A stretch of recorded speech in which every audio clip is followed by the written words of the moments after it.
Hey everyone, thanks for joining me tonight for the first lesson of 6 for the class on wall cabinet design and construction. If you've taken previous classes with me, welcome back and thank you. If this is your first class, welcome and thank you. Tonight, what we're going to do is talk about the things that you need to think about when you're designing a wall cabinet. And then I'm going to design one in real time, answering questions about decisions that I make and explaining the process by which I design my furniture and boxes. But before we start doing that, let me say just a few things about how the course is going to function. All right, like the previous classes, we're going to meet once a week and do a live lesson like tonight where you'll have the opportunity to ask questions. And the way to do that is to type them into the chat, and Joe, who's operating the camera for me, will see them and most likely read them out as long as they're, relatively germane to what we're talking about. And I will answer the questions. If you are not able to watch live, we are recording the lessons as they're presented and then posting them to my website.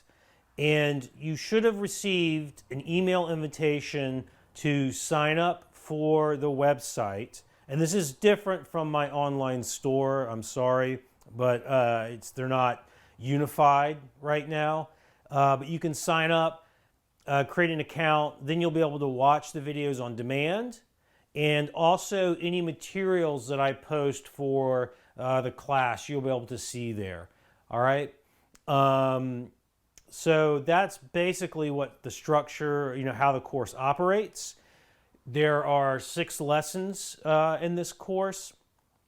The first one tonight is about designing a wall cabinet. And then we'll jump into lumber selection and milling. We'll talk about joinery, door construction, drawer construction and fitting, and finally applying a finish. And we will cover also how the various ways that you can hang a wall cabinet, and we'll make a decision about that. And I don't know if I'll actually hang it for you live, but maybe we'll do a short video that we can post to the website to show you. Are there any questions before we get started? The dog tax? I guess y'all want to see my dog. Is that what it is? Well, Jonas is just outside the shop right now. If he comes in, I'll see if I can't get him on camera. All right, so let's get started. A wall cabinet. One of my favorite things to make, and I enjoy the challenge of trying to make something that's delicate and light and yet still strong, and that's sort of what you need to do with a wall cabinet. You don't want your wall cabinets to be too heavy, because the heavier they are, the harder it is to hang them, and the more you have to worry about them potentially falling off the wall, which you don't want to do. So let's start by just running through a list of things that you need to think about when you are initially contemplating a wall cabinet. All right, and these aren't really necessarily design questions, but you need to think about and not forget how you're going to hang the cabinet. All right, and there are a lot of different ways to hang a cabinet. You could use a French cleat, which is a simple way to do it. I often, on small cabinets, glue a plywood back in to the cabinet and then hang it at the bottom behind the drawers. And that's how, like, say, for example, this cabinet would be hung. There would be holes behind the top row of drawers, and I would screw it into the wall, using some type of anchor system, or hopefully at least one of those goes into a stud. For small cabinets, it works really well, and it's not a problem. For a larger cabinet, say like this one, uh, you'll want to do something like a French cleat. And there are a lot of different ways you can do a French cleat. But that would work much better on a heavier cabinet. So we'll decide which technique we're going to use. And I will definitely talk about how to make it, how to attach it, etc. But the reason you need to think about how you're going to hang the cabinet now is that you have to account for that when you are figuring out the depth of the cabinet. Because if you want, say for example, if you want your cabinet to sit flush on the wall, then whatever means of hanging you're going to use, that has to be completely within the cabinet. It can't stick out the back at all. So you've got to figure that out in advance. Or one of the things that I do is I always design my cabinets so that they appear to be floating off the wall a little bit. So when I'm figuring out like how thick my back is, how thick the French cleat is or whatever, I want to make sure that it sticks out of the cabinet about 1/8 of an inch so that when I hang the wall cabinet, it appears to be floating off the wall. All right. And I think that that's perfectly fine to do with smaller cabinets. Once you start to get into bigger cabinets, accomplishing that becomes a little more complicated. It's not impossible. It's just a little more involved. A little more work is required beforehand, figuring out the exact nature of the back and how it's going to be hung, and then also dimensions to accommodate it. So that's something that you have to think about before you really start designing it. Then the other thing that you need to think about and to have in your possession before you start to make the cabinet is any hinges that you will use to hang a door. That type of hardware is really difficult to work with or work into your cabinet after it's already been made. All right? Butt hinges, you could accommodate butt hinges after a cabinet's been put together, but say, for example, knife hinges, you cannot without extreme difficulty. So you want to decide if you're going to have a door in your wall cabinet, you need to decide what type of hinge hardware you're going to use, order it, and have it on hand when you start to make your cabinet. All right? Because even things like hinge leaves are always going to be a certain thickness, right, or a certain width. And you have to make sure that when you make your door, for example, the thickness of the door can accommodate the width of the hinge leaf. So those are two things that you probably would not necessarily think about initially when it comes to designing a cabinet, but that are absolutely critical to account for when you are designing it. Okay, so we will talk about that at some point tonight, and it'll probably just depend upon the style of cabinet that we end up making, and what type of hinge I want to use will be determined by what type of door is appropriate for the cabinet. And then how we hang the back will also have something to do with how much of the back is exposed when it's hanging on the wall.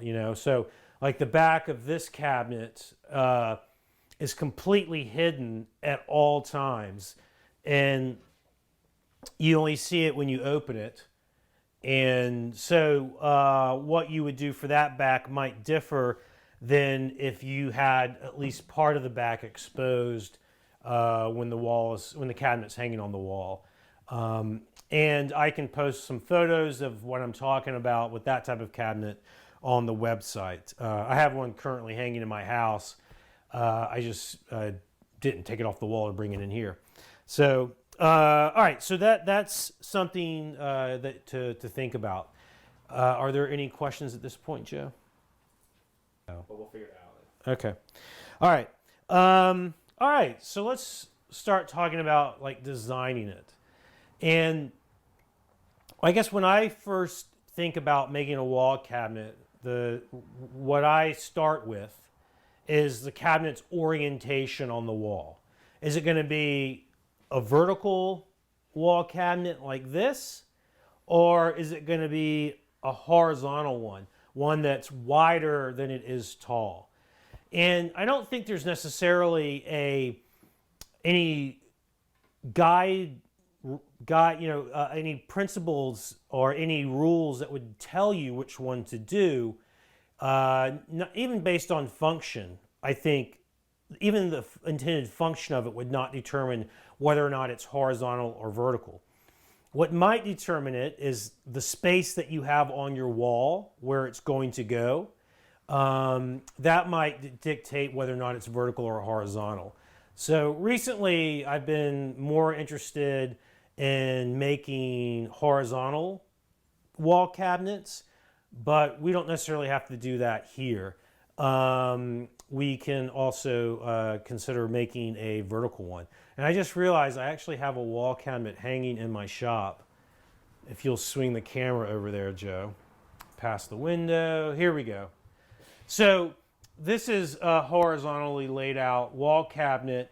And on this one, you can see that the back is completely exposed. And what I did for this one was just glue some plywood in, but that plywood's been painted with milk paint. And because it's a utilitarian piece in my shop, I just hung it by putting screws into studs behind it. So when I drywalled my shop, I measured for the location of all the studs, and well, actually what I did was I wrote down the location of each one with a measurement and then took a photograph of it, and I just did that for the entire shop so that I can always go back and find the studs now if I need one. All right, so that's an example of a horizontal and also an example of a wall cabinet that has the back completely exposed and a way to handle that. All right. I don't know if y'all heard that, but Jonas has made his appearance in the shop. All right, so horizontal or vertical, that's something to think about. We talked about hinges. We talked about how to hang it. There are a few other things that you can think about now, before you get started, and that would be like joinery for the case. Do you want to use dovetails at the corners, or do you want to do something sort of like the people do that, in the Crenovian, or at the College of the Redwoods, which is called the Krenov School now, which a lot of the cabinets made there have an overhanging top and bottom, and they use dowels to join the sides to the top and bottom. And that's how this case was made.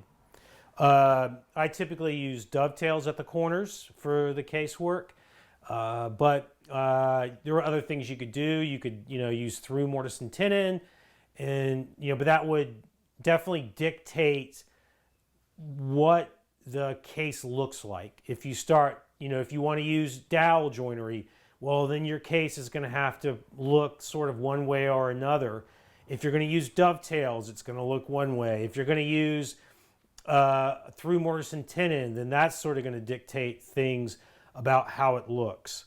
So you want to think about joinery. And I think then also you would want to consider whether or not you're going to have doors and or drawers. And the answer to that question probably comes back to the intended function or utility of the cabinet. So if it's like for storage and you don't want the things seen, then yeah, you would put drawers or doors or both. If it's a cabinet that's intended to display objects, then you need to have it be open, at least in the area where those objects are. Like the hanging horizontal cabinet I just showed you with my planes.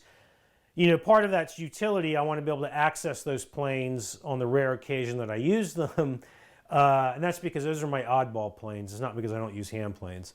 But also it's meant to display them and be something that's attractive. So I arranged them in a way to make an interesting display of them, and also so there's no doors and there's no drawers that they're in. And I can post a photograph of some other cabinets, photographs of other cabinets that I've made that were intended to display specific things, say like pieces of pottery that I own. And I'll show you how I accommodated that as well. So doors and drawers probably comes back to the intended utility or function of the piece, but not always. I mean, even if a piece is meant to display some of your favorite pottery, you could still add a few drawers to it for storage. All right, so it's not that's not a hard and fast rule. All right, so let's start actually designing a cabinet. All right, now, I will say that about an hour in, around 8 o'clock Eastern time, we are going to take a break. Y'all can do whatever you need to do. We're going to change batteries on the cameras. All right. And we'll take about a 5-minute break and then we'll come back. All right. So about an hour in. All right. For me, design work always starts with a pen and a sketchbook. And I will draw ideas out, things that come to mind.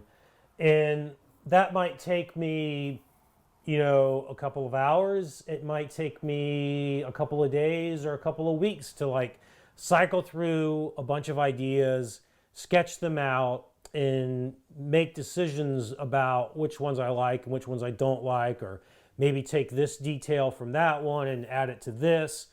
So it can sometimes it's really fast and easy. Other times it's fairly laborious and can take quite a while.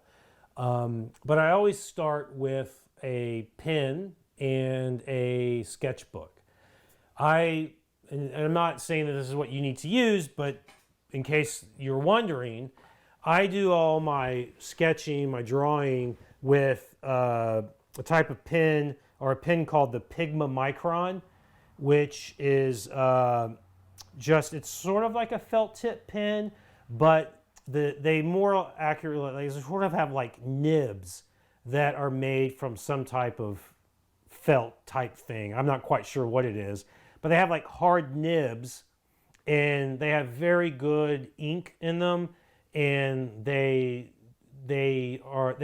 draw very well. And for sketchbooks, I tend to buy, or I only buy for when it comes to doing this type of stuff, sketchbooks that have mixed media paper in them, or that are designed for different, multiple types of media, everything from dry media like graphite to wet media like markers and some paints. The tooth of mixed media paper is, I find, ideal because there's enough tooth there to help, in a sense, create some drag as you're drawing, but not so much tooth that it becomes a problem, like you don't get a consistent uniform line laid down, like you might with a watercolor paper or something like that. So if you find a mixed media sketchbook, which you can find at places like Michael's or art supply stores like Blick or Jerry's Artorama, you can also find them online. They're very easy to find. Typically I use ones made by a company called Canson, and they're called Canson XL. And if you just look for the Canson XL mixed media notebook, you'll find it. Comes in all different sizes. I normally buy one that's like 9x11 for this type of work, because it's big enough for me to put multiple ideas down on one page, but not so big that I feel like there's this huge space that I need to fill up with drawings. So I start with something about, I like something about 9x11. I don't use rulers. I don't use straight edges. I don't use, any other really kind of aid. It's just paper and pen. And I never thought of myself as a creative person, and I'm not really sure that I do yet, think of myself as creative. Growing up, there were always kids in school who were extremely talented artists. And it seems like they were just born with this ability to draw or to paint or whatever. And they also were kids that just had ideas come to them, and it seemed like they just came out of just this magical place that only they had access to. And it wasn't until I was working at Fine Woodworking Magazine and I started to try to make things that were my own design that I started to maybe feel a little bit creative, but I still struggled until I was working with this furniture maker in Rhode Island named Hank Gilpin. And I was at Hank's shop, and he was showing me all these sketchbooks that he had. And he was showing me these pages where he had just drawn dozens and dozens and dozens of different ways that ingrain could look. Like, so that he was thinking about making ingrain veneers. And I said, I was like, that's really impressive. How do you come up, where do all these ideas come from? And he said, it's really not that hard. You just have to draw something and then ask yourself, what's one thing that I could change about it? And then draw that thing again with that one alteration to it. And that made absolute sense to me. And it was also something that I realized that I could do. I can change one thing about a side table, for example, and then draw a second one. And so all of a sudden I realized, that creativity, it doesn't come from nowhere. It comes from limitations, which is something else that Hank talked about when he talked about designing, that you can't really design anything until you have some limitations put on you. So for example, if someone said, make me a piece of furniture, you would probably be kind of stuck unless they said, make me an end table, make me a dining table, make me a wall cabinet. And the more limitations that you put on what you're making, the easier it is to be creative. So for example, if it's like, make me a wall cabinet that will house my collection of rare coins. Well, all of a sudden, that utility, that function, helps you be creative about how to store these things, because you're starting to get information about what needs to be there, how big the drawer, maybe how big drawers need to be, etc.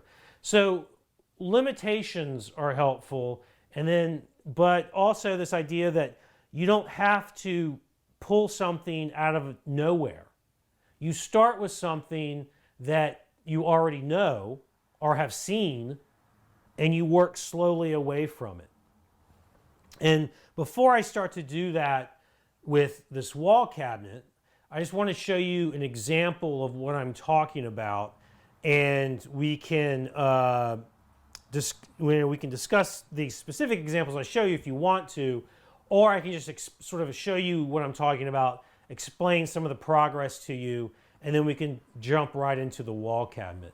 So are there any questions right now that are relevant to what we're doing? So this is from one of my sketchbooks, and what you see right there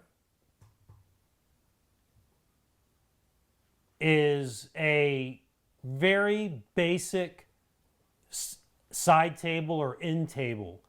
And you might even say it's sort of like a shaker table, right? It would have 4 legs, it would have aprons with a drawer and just an overhanging top. And that's not something that I would make these days, but it was something that I could start with. I was actually helping an individual design his own end table for next to his, and so I was actually I started doing this with someone who wanted me to help him design a bedside table. Like, he wanted to go through the whole process of it. So I said, all right, I'll design one at the same time as you. And I was like, let's just start with this. This is the most basic form of a bedside table. And you can see here at the second one that I drew, the only thing that I changed was that the top no longer overhangs the sides or the legs. And that's just one little difference. And, then I moved to one that has a shelf at the bottom. So it's this design, but it just has a shelf at the bottom. And then the next one, instead of having the drawer up top, the drawer's down at the bottom. But otherwise, it's the exact same. And I kept making, one slight alteration to another. And, well, that kind of got me thinking about all kinds of things. And so I kind of quickly was able to deviate from that. And some of this is based off things that I had seen myself. So if you see something in a book or in a museum that you like, that's a place that you can start from as well. And in helping this person design his side table, I came up with I think this is the last page. Yes.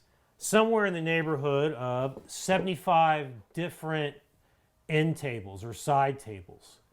All right. And once you have something like this available to you, it's like, yeah, no, I'm probably not going to build all of these. I certainly won't build all of them.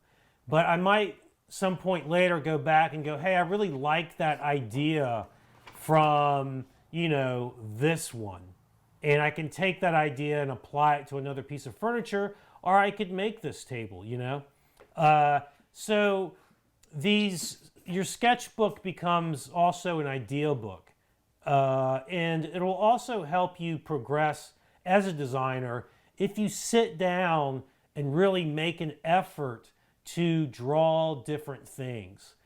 And you don't need to worry about how good you draw. It doesn't matter.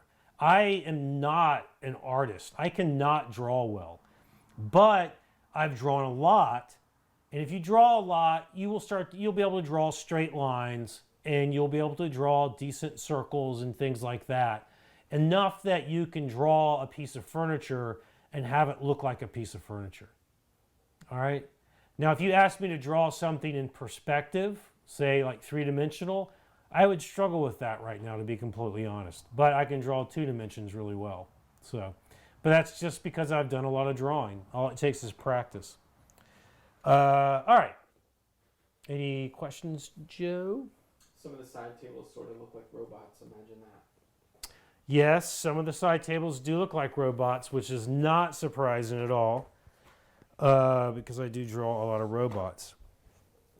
All right. Let's jump into a wall cabinet. In order to get started, as I mentioned, you need to have some type of constraints or limitations placed on what you're going to design.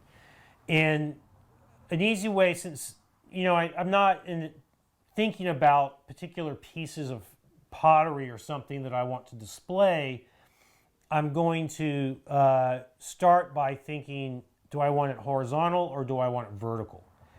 And as I mentioned, lately I've been really sort of grokking on horizontal wall cabinets. So I think that's what I'm going to do.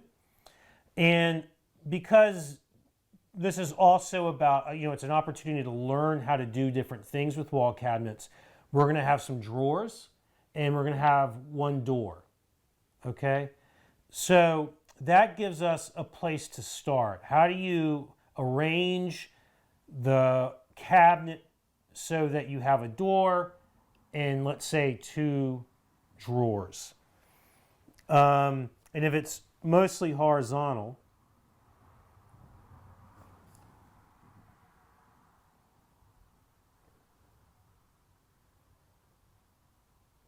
might be kind of, all right. So this is going to be a horizontal that's a horizontal orientation. At this point, you don't have to account for, like, say, the thickness of the sides, but I think I'm going to, because it will indicate what type of joinery is there. So if I was going to do dovetails on a wall cabinet, the top and bottom would have the pins, so they would run all the way across the front and back edges, and then the sides would have the tails, and they would be in between. So that gives me at least a little bit of an idea of what that will look like if we use dovetails there, or if we were to use, say, like butt joints, or something reinforced by, you could use dominoes or dowels. All right, so we need to have one door and two drawers. All right, the simplest way to do that, I suppose, would be to have the drawers across the bottom, and initially just centered, and then you would have a door, and the door, so there would have to be some type of divider, and you could also just pop that into the center, and you could have what type of door? Well, the simplest type of, the most common type of door is a frame and panel door.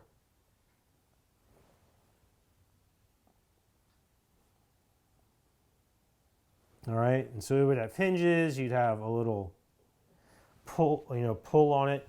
So you would have a door over here, and then two drawers down below, and you would have this open space here where you could, let's say, you could put books.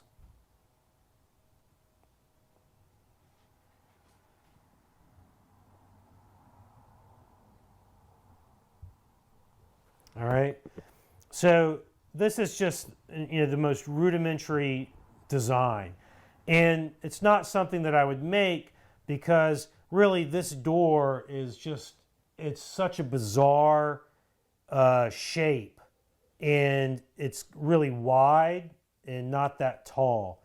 So you would have to start thinking about, okay, well, if I want to change that so that the door is not such an odd shape. Well, we could do that with, more or less a cabinet the same size.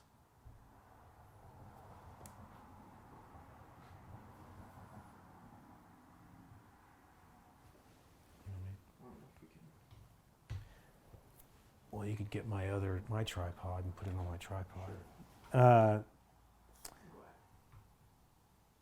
So starting off with the same basic cabinet, same, roughly, ideally, in idea it's the same size. But because we don't want this to be as wide, instead of centering, making the two drawers the same size, and thus the door over it the same size, let's make the two drawers different widths, or make them asymmetric. So, we have a wider drawer and then a narrower drawer. And now, we could put a door in here and have it, look more like a door. And also you gain more space over here in order to display something like pottery, or maybe it's your shot glass collection from your travels around the country, or what have you. So just by moving, the division between the drawers and offsetting it and making it asymmetric, you've created a cabinet that is more appealing than one where they're perfectly the same, they're exactly the same size. And that's just one change that we made. So now I would start to think about maybe some more practical things. Well, I mean, there are a lot of different ways that we could do this,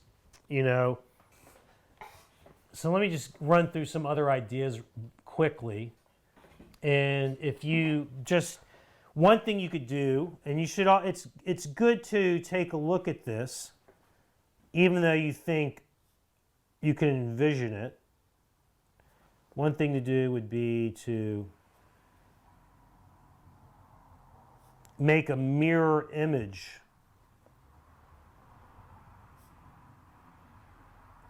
of this cabinet and see if doing that changes, the way it looks to you. And it probably will.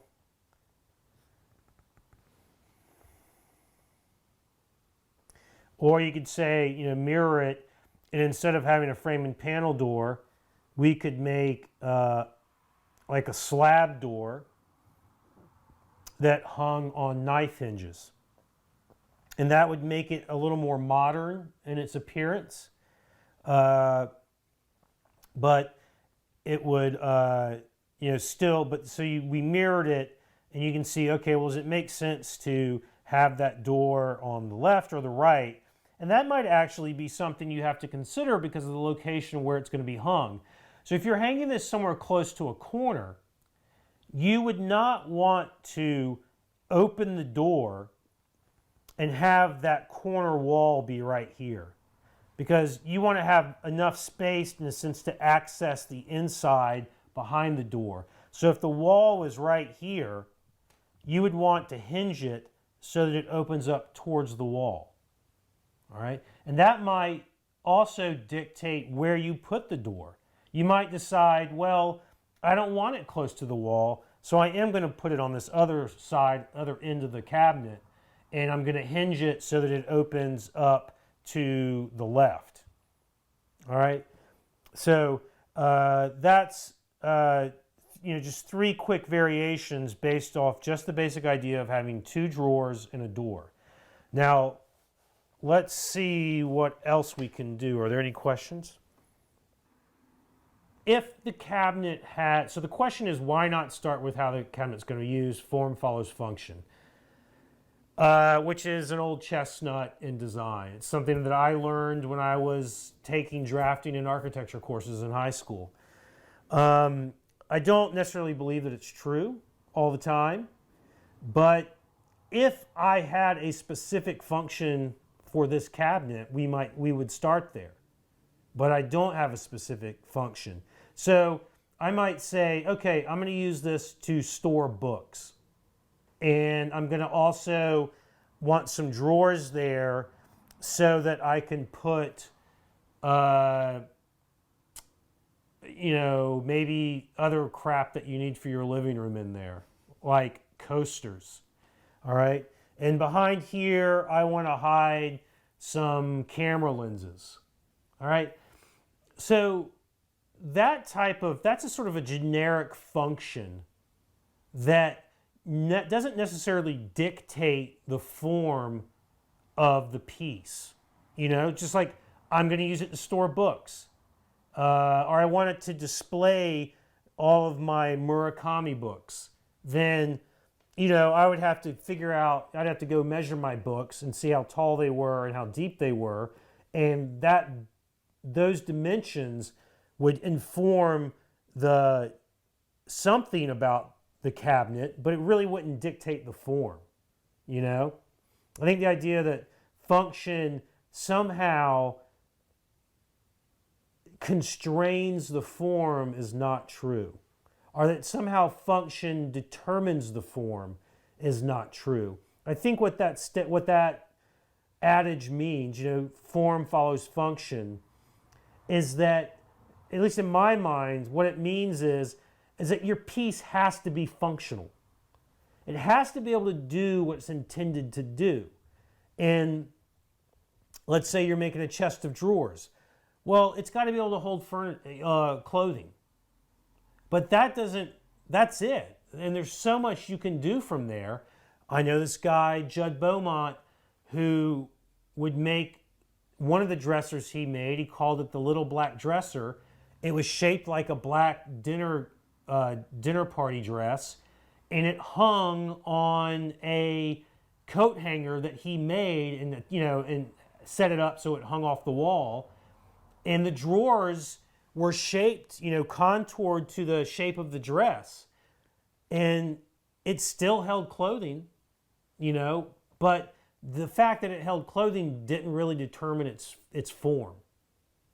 All right, so it has to be functional, but the function doesn't necessarily determine the form. Sometimes it does. If you want to make a wall cabinet that's going to hold your rare maps that you've collected through the years, then you probably want a bunch of thin drawers. Okay, that is going to determine that, But generally speaking, it's not going to place too strict of constraints on the way that the cabinet looks. All right? I hope that answers the question. All right. So let's get back to designing the cabinet that we're going to make during this class. What are some other ways that we could do a door and two drawers? Well,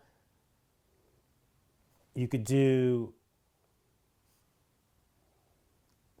let's say that you think that this is too small of a compartment, all right? Maybe because you know that the piece, whatever you're going to put in there, probably won't fit. So you're going to make a door that is the full height of the cabinet.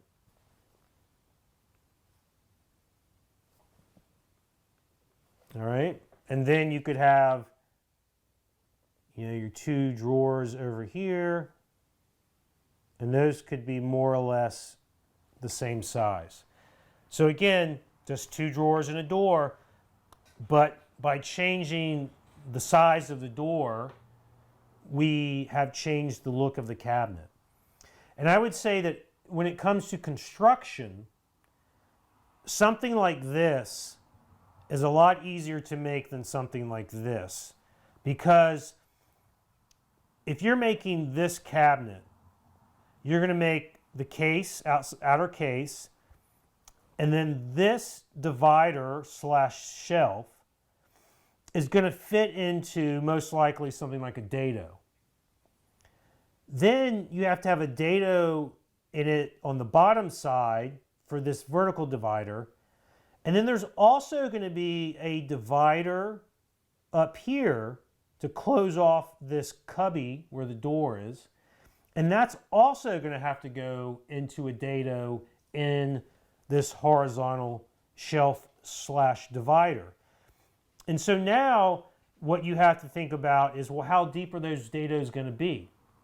And if you're making something that is not super chunky, you might find that you can't cut a dado on the top and the bottom in the exact same location, because you'll either go all the way through this piece, or you'll make it too weak and it's not a sound construction technique.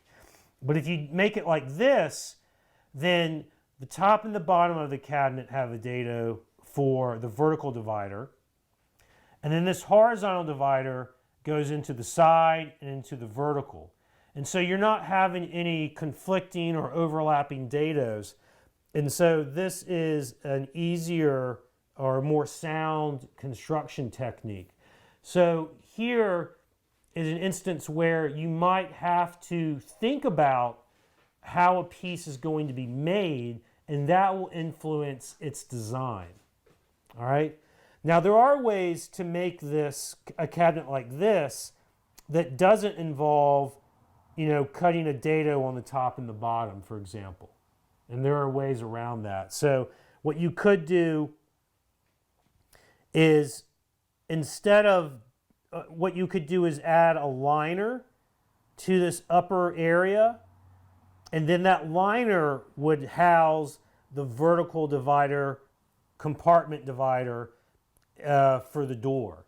And so then you wouldn't be cutting a dado into the top of that horizontal one. So that's, that's like a design choice that you can make in order to deal with a constraint that's put on you by what's possible in terms of construction. But I feel like I've gotten way into the weeds. So we can make a cabinet like this. We could mirror it and take a look at that. What else could we do? Well, let's draw that mirrored version really quick. And you can notice that when I'm drawing, I'm never moving, my hand is anchored on the paper, and the lines are never longer than what I can make just by, in a sense, pivoting my hand. And that helps my lines remain straight. All right, so what was the one I just had in mind? Oh, okay, so you could do, let's say, we're going to mirror it. And maybe mirror it and just put like a solid door that maybe has a plywood core with shop sawn veneers on it. And instead of centering these, let's offset them. Which again, you would want to try it offset this way, offset that way. All right, so that's a possibility like that. And I realize I'm changing more than one thing at once, but all right. So another, because again, here we're going all the way across the bottom of the cabinet with the door and the drawers. Well, we don't have to do that.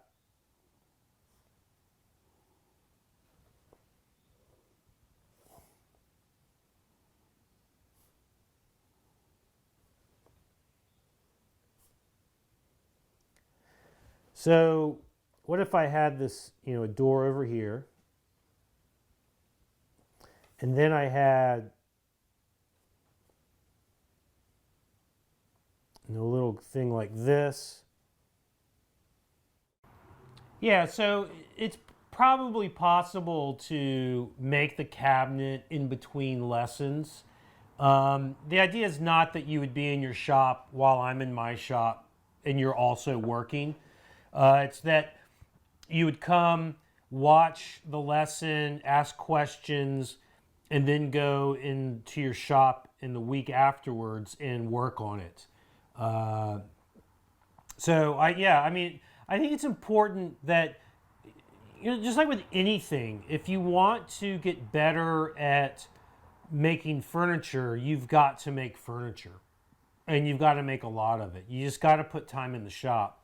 And I know that that's, for some people that's really difficult because you have full-time jobs and you have kids and you have soccer games to go to and all of these things. So, within, you got to try within reason to get time in the shop so that you can improve. All right. It's the old 10,000 hours thing. All right, let's get back to work here. So right when we cut out before, I said, instead of having the drawers go all the way across the bottom, you could stack them. And then I thought, that's not attractive at all. So I think that right away, to me, is not attractive. So I wouldn't do that. So let's think about some other things that we could do. You could put the drawers behind the door, where you might have a little, the two drawers stacked there, and then a little shelf above it, and then this would all be open. So obviously you're not going to be able to see that if the door's closed, but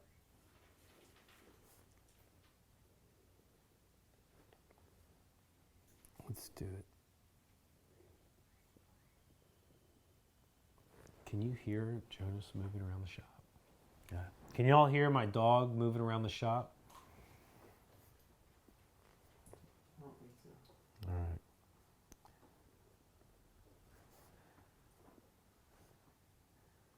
I think birds more than anything. Oh, okay. So you might have it look like this, and then add a shelf in here somewhere. I don't think I would center it, but just kind of like have a shelf like that, and then you have some storage up here, some storage down there. With a space that's this open, I might think about now what's the back going to look like. And, you could do a shiplap back. And that could be vertical or it could be horizontal. I think that I would do vertical to sort of counteract the overall horizontal look of the cabinet. So, that could be a shiplap back.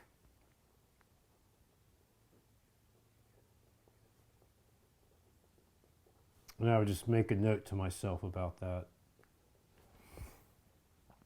All right. So that's another possibility. Still yet another possibility is,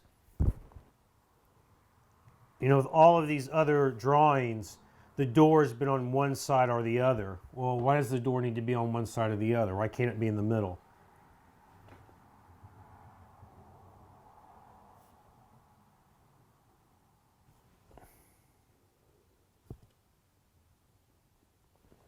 And let's say this time we have drawers on the bottom, and then you have cubby over there. So then we have, let's say, two drawers there. Now, I think that if I were to put doors in the center, I would actually want there to be two doors. And they would open up to a single cubby behind it. And that then would mean that you might have a dado there and a dado there on the top and only one on the bottom in the middle. And then this would be a place maybe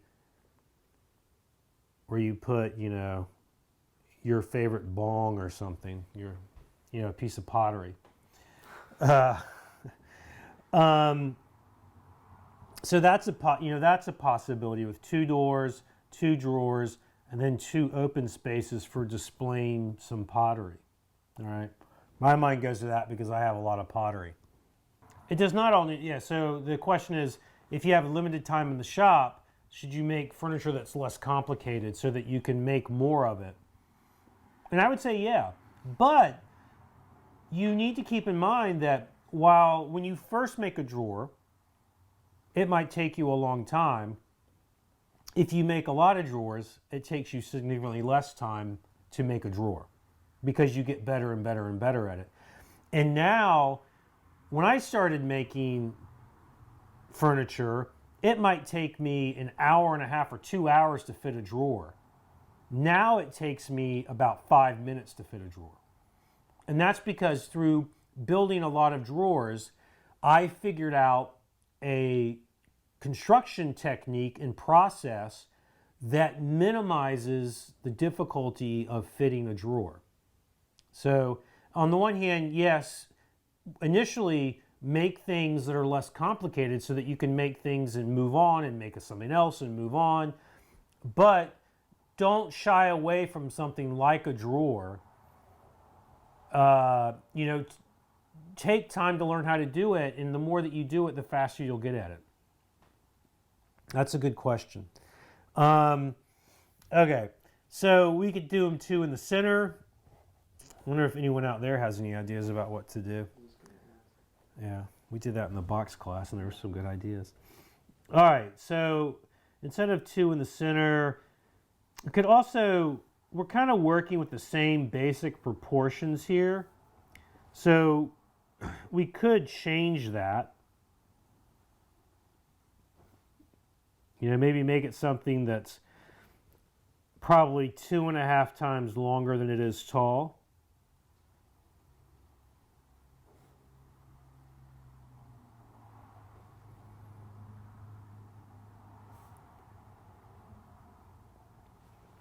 And that would give us more room to play with things. So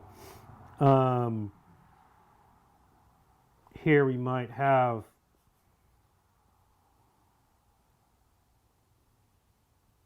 two doors. And then over here,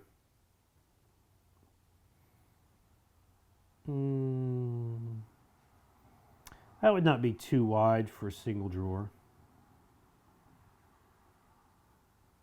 So you could have a single drawer over there and 2 doors over here. That looks pretty boring to me, though. All right. What else could we do? Says, what about one large door flanked by drawers on each side? Well, all right, let's look at that.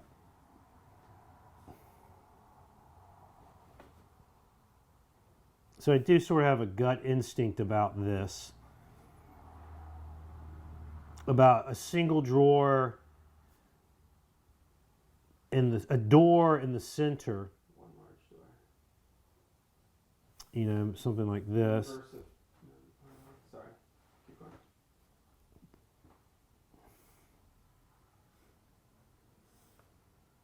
And then a drawer and a drawer. Is that what they had in mind? And then maybe this is some kind of fancy panel of cathedral grained wood. So so what I think is at issue here is that there's something unnerving about the fact that the door opens to one side. That if you have two doors and they open up and they reveal the center of the cabinet, there's something about like the flow of that and the mechanics of that I find more settling, more appealing than opening up, just one door.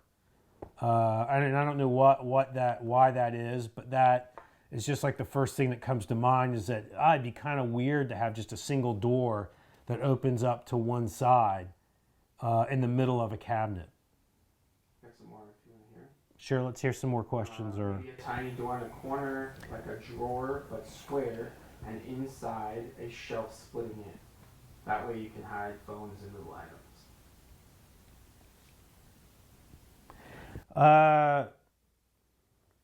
A little.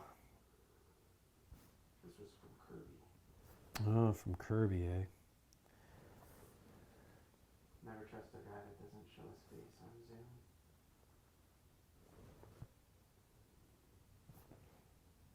Well, I would say, just like a little door over here, I guess he's talking about.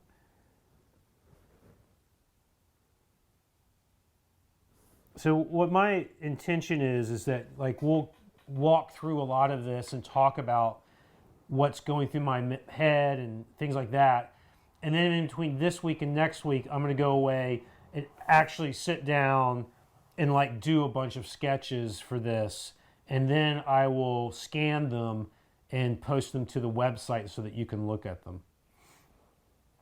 So if this were a door here with a little spot back there, yeah, I mean, that could be interesting. You might do like a shiplap back with varying sizes to the laps, to the slats. But I would just say like really small doors are kind of hard to make. So I might avoid that, mostly because you run into problems of finding hinges that are small enough, that are proportional to the size of the door.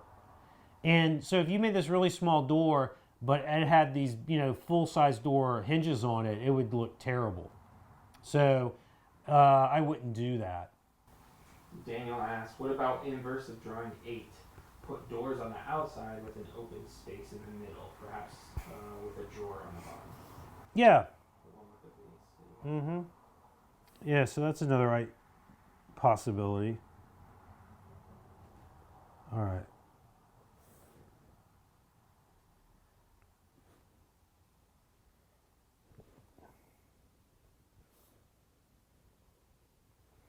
So you would have a door here and a door here, and then you could have just a single drawer in the middle.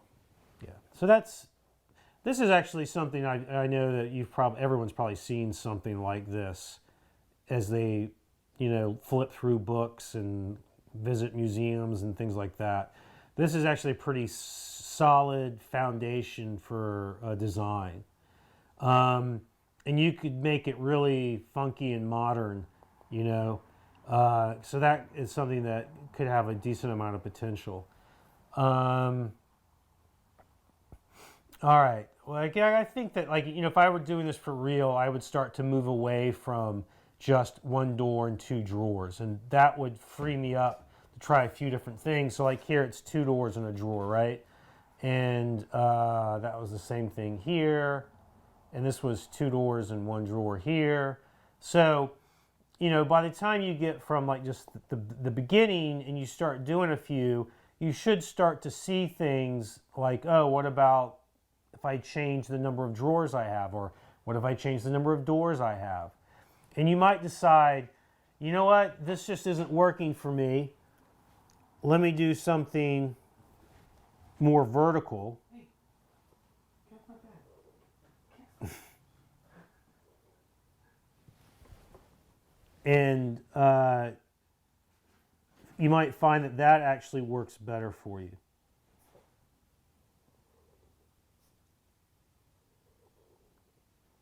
In which case, it's pretty normal to put the drawers at the bottom and the door on top. All right. So this would be, something a lot like the cabinet that I showed you earlier, the big cherry cabinet that is hung on a French cleat. So you might switch to that, although I would keep working with the horizontal, I think. And when I'm able to sit down and focus, I'll come up with, a couple of pages of ideas and share those with you. A couple other ideas or questions? Okay. A little bit of everything. All right. Peter says initial thought was the door taking up one half of the cabinet, and then two drawers taking up the other half with no spaces. And he said too boring? Question mark. You mean something like this? Yeah, so door taking up half, and then split the other space with two drawers. Oh, I didn't mean to do that, but.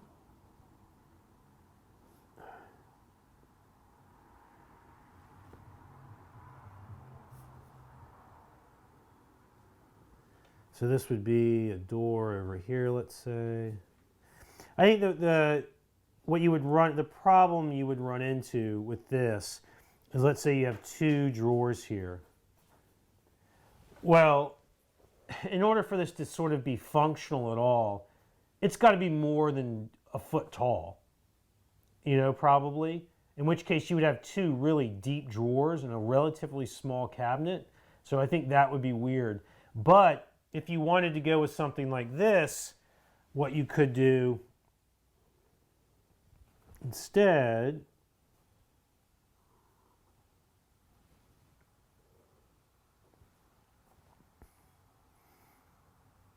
so I think I'd probably not center it, but have the door be a little bit smaller than center. And then you could have, multiple drawers. And it might start to look a little more interesting. And also be more practical in terms of, a 6-inch deep drawer that is, only, let's say, even if this were a foot wide and 6 inches deep, and it's only going to be at the most 8 or maybe 9 inches deep, that would be a really odd, that drawer would not function very well, I don't think.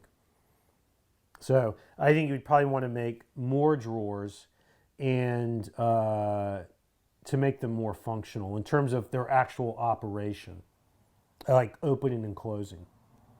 Okay. Someone with the last name Young says, how wide can a cabinet be between two walls before it starts to look built in? Thinking of a cabinet in a 3-foot wide alcove. So the question is, how wide could a cabinet be before it starts to look like a built-in? I do not know. I do not know the answer to that question. It's okay. I guess it depends proportions, right? Yeah, I mean, a 3-foot wide cabinet. I mean, so if you have, so I think, so this person specifically asked about there being a 3-foot wide space to put a cabinet in. Well, you don't want it to be the entire width of that space. Let's say it's going between, he said it's in an alcove. So if it goes back and it's only a 3-foot wide alcove, you would not make a cabinet that spans from one wall to the other unless it was a built-in. All right? If you're going to make a wall cabinet, you would want it to be narrower than that in order to, in a way, to use the shape of the alcove or the walls of the alcove to frame the cabinet, so that it is identifiable as a cabinet hanging on the wall. So that's what I would do. If you were going to go for something the full width of it, yeah, you're starting to talk about something that feels like a built-in. So maybe you just make a built-in. But, without knowing more about the specifics of the space, it's kind of hard to say. Nick had an idea. What about a sliding door? Sliding doors for a cabinet are cool. So that raises a lot of questions about, all right, let's say this door is going to slide into the center to open. Well, that means you better make sure that the drawer is inset enough that the pull doesn't interfere with the operation of the door. All right. I actually have a cabinet that looks like this that has 2 sliding doors that I can show you next class. I think I still have it. I don't think I burnt it. I'm pretty sure I have it. So I can show that to y'all. Greg wants to know, in the context of limited shop time, how does the topic of stock prep enter into the design phase? All the parts of this cabinet will probably be the same width, but if you have a more complicated design and you have more parts, overall build time, I know this is a production question, but us part-timers only have so much time. Well, so the question was about the complexity of a design, how it relates to stock prep, and limited time in the shop. I mean, I don't think there's any wall cabinet that you can make that's going to be so complex that the stock prep is taking you 10, 15, 20, 30 hours. I mean, now what you could run into is that you're doing a lot of veneer work, and then that is kind of slow work. So you could just avoid veneer work. But yeah, I mean, if your shop time is really limited, then you do need to think about construction techniques, design, how many drawers are there, how many doors are there, how am I hanging the door, all of these things. And a butt hinge is easier than a knife hinge. So, if you were going to make a door, then maybe you've got to use butt hinges. And that would, for me, that would change what my cabinet looks like. So, stock prep, that's not something I've ever thought about before, to be completely honest, because I just do what's required to make the piece. Now, for me, stock prep doesn't all happen at one time. I start off by preparing the stock for the basic structure of the cabinet itself, and I cut the joinery, I glue it up, and all that. And then, okay, well, now it's time to make the drawers, so I do the stock prep for the drawers. And then it's time to make the door, so I do the stock prep for the door. So I've never really thought about it in those terms, but milling, choosing your lumber and then milling it is extremely important to the overall success of a piece of furniture. All right. So, are there any more questions or comments or thoughts right now? Any suggestions for when you feel stuck, bored, uninspired with your designs? Are there any unconventional sources you've used for inspiration? So the question is, if when you get stuck designing, what do you do to go find inspiration? I mean, of course, I look at furniture. I look at it on Instagram. I look, books of shaker furniture. I look at mid-century modern furniture. I do look at stuff like that. But when I get stuck designing, what I actually do is something that I learned from the furniture maker I mentioned earlier, Judd Beaumont. And when I was at his shop in Vancouver, and we were talking about this, and he said, oh, when I get stuck, I go and do something completely different. I go and draw fanciful bird houses. Or he would draw these little like Airstream trailers that you could attach to a bicycle and pull your dog around in.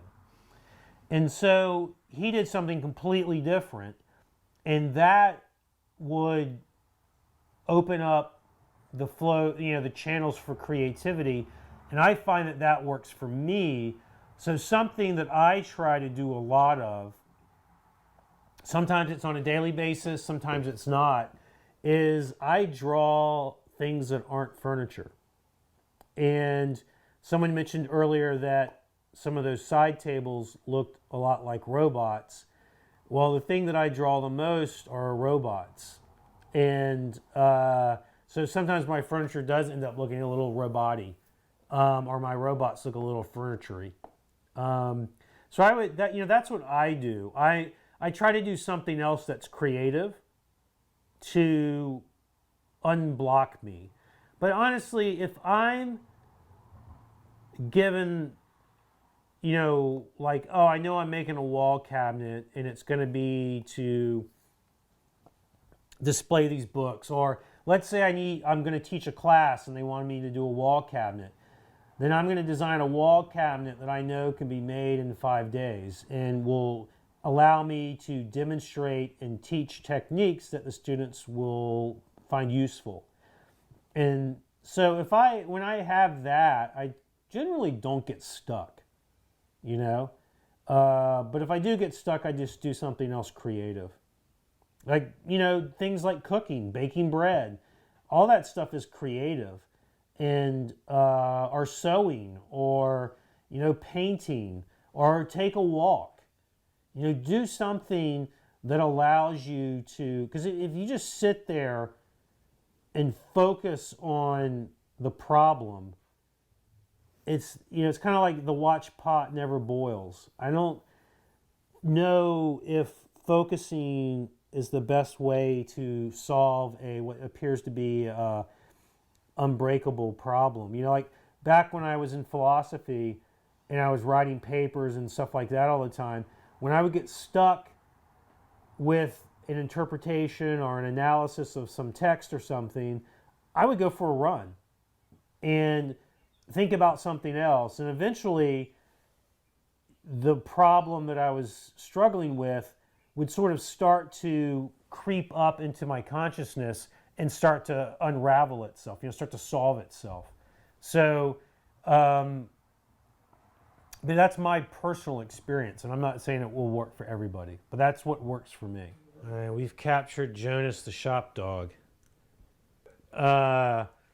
He's ready to go to sleep, so he's wondering what I'm doing out in the shop.